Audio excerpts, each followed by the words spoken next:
নমস্কার বন্ধুরা, রাধে রাধে। এটা বৃহস্পতিবারের ব্লগ। তো দেখো, বৃহস্পতিবারে রাধা গোবিন্দের দুধ গঙ্গা জল দিয়ে স্নান করিয়ে তাদের ওরা যেহেতু হয়ে গেছে, এখনও ওনাদের প্রতিষ্ঠা হয়নি। দুধ গঙ্গা জল দিয়ে রাধাকে, গোবিন্দকে, আমার মাধবকে, মা সরস্বতীকে, সবাইকে আমি পুজো দিয়েছি। তো কিভাবে কি করেছি সেটাই তোমাদের সঙ্গে তুলে ধরলাম। এই যে মাধবকে এক্ষুনি স্নান করাচ্ছি। দেখো আমার মাধবকে তো সবাই চেনো, দুষ্টু মাধব।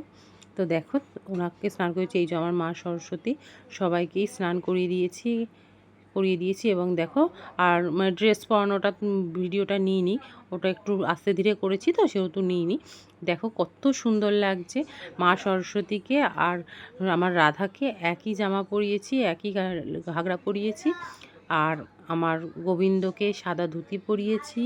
আমার বুড়ো বাবা, দেখো আমার এই যে আমার বুড়ো বাবা, এই যে আমার মেয়ে, সবাইকেই আমি সুন্দর করে সাজিয়েছি। আর আমার হিংলু, যেমন মা নতুন জামা পেলে খুশি হয়, তেমন এই যে আমার মাধব আছে একজন, এই যে মাধব নতুন জামা পেলে আর নতুন গয়নাগাটি পরে সাজলে কী যে খুশি ওর মনে। আর মা লক্ষ্মীকে দেখো, আমার তো মা লক্ষ্মীকে সবাই দেখোই, মাটির মা লক্ষ্মী আমার, পিতলের নেই এখনও। আর এই যে আমার গুরুদেব, আর এই যে আগে রাধা